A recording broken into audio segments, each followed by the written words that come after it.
Hello friends, welcome back to my YouTube channel SR news में आप सभी का फिर से एक बार स्वागत है।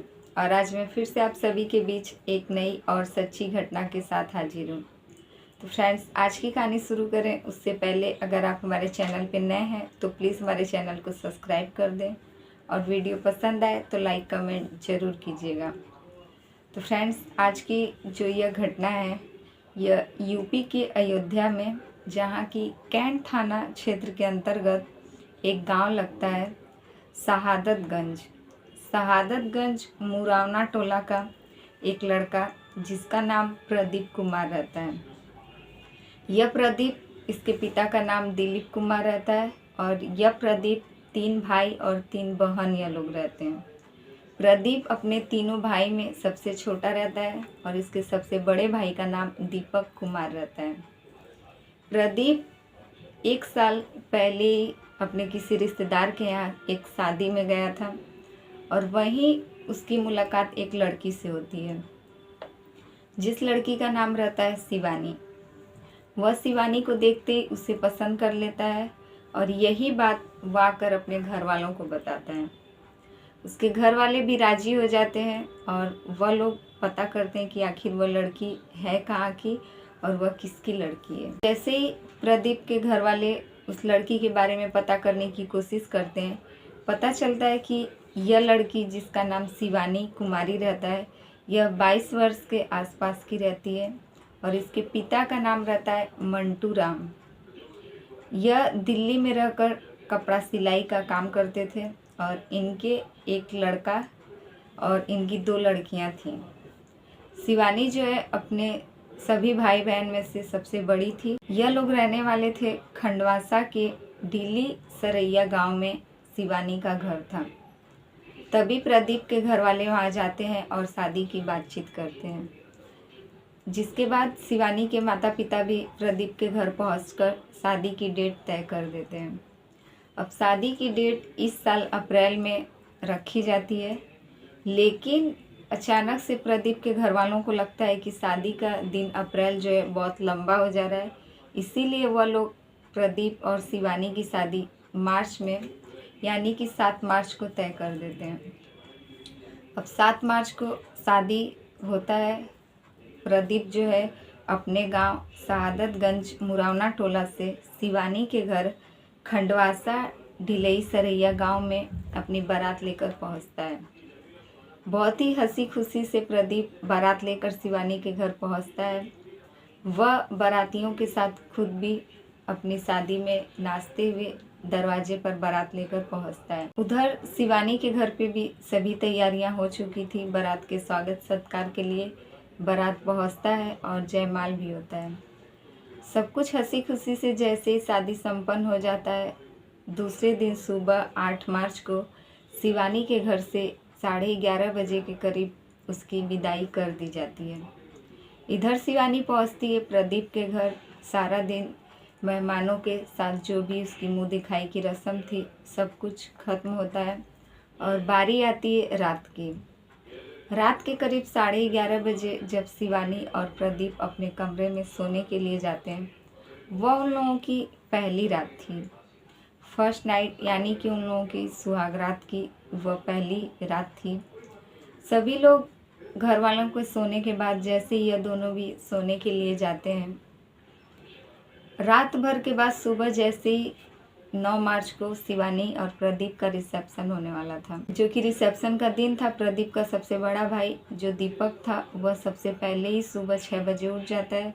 उसे सब्जी मंडी सब्जी लेने के लिए जाना था, जो कि उसके रिसेप्शन की सभी तैयारियां चल रही थीं। तभी वह अपने भाई के कमरे के पास जाता है और कमरा लॉक करता है। अपने भाई को जगाने की कोशिश करता है कि उसे सब्जी मंडी सब्जी लेने जाना है।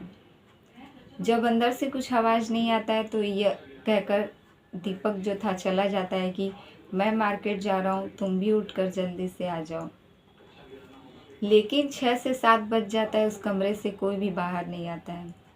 तब घर की औरतें जो हैं वह जाती हैं, वह भी शिवानी को आवाज़ लगाती हैं।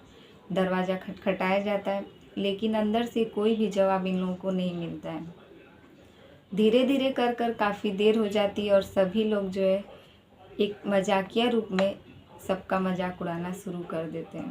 पहले तो सबको मजाक लगता था, लेकिन जब काफ़ी देर हो जाती है और किसी का अंदर से कोई भी जवाब नहीं आता है, तब सभी लोग घबरा जाते हैं कि आखिरकार यह लोग अंदर से ना तो कोई जवाब दे रहे हैं और ना ही दरवाज़ा खोल रहे हैं।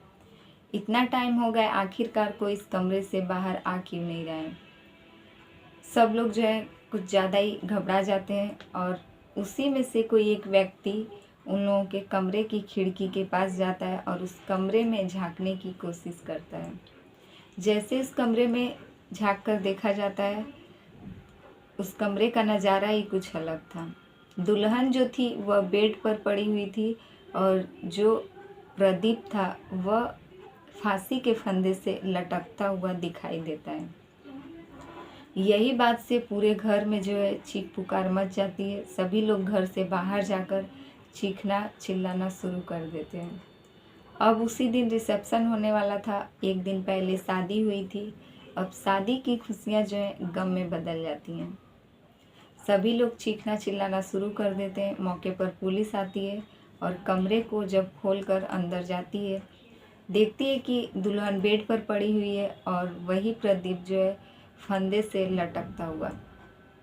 दोनों के शव को उतारकर पोस्टमार्टम के लिए पुलिस जो है मेडिकल हॉस्पिटल भेज देती है और घर वालों से पूछताछ किया जाता है। दोनों के परिवार वालों को इकट्ठा किया जाता है, लेकिन किसी के भी परिवार वालों को यह बात नहीं पता था कि आखिर यह सब हुआ कैसे। शिवानी के घर वालों का कहना था कि शिवानी इस शादी से बहुत खुश थी। इधर प्रदीप के घर वालों का भी यही कहना था। शादी का कुछ वीडियो भी सामने आया है जिसमें कि प्रदीप अपनी खुद की बारात में नाचता हुआ दिखाई देता है। वह बारात लेकर जाने से बारात के द्वार पर पहुंचने तक खुद नाचता हुआ गया था और जयमाला पर दोनों शिवानी और प्रदीप काफ़ी खुश नज़र आ रहे थे। दोनों के घर वालों को यह बात समझ नहीं आ रही है कि आखिर यह सब हुआ कैसे। क्या किसी ने सोची साजिश इस घटना को अंजाम दिया है या फिर यह दोनों ने खुद अपने आप को ही ख़त्म किया है।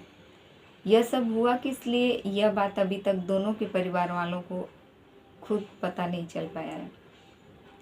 लेकिन जब थोड़ी सी छानबीन की जाती है तो धीरे धीरे यह सब बात सामने आ रही है कि जैसे वह लोग रात को सोने जाते हैं, प्रदीप के फ़ोन पर कुछ मैसेज आता है और वह मैसेज शिवानी के गांव से किसी लड़के ने किया था। प्रदीप यह मैसेज शिवानी को दिखाता है और इसी बात को लेकर दोनों के बीच बहस शुरू हो जाती है।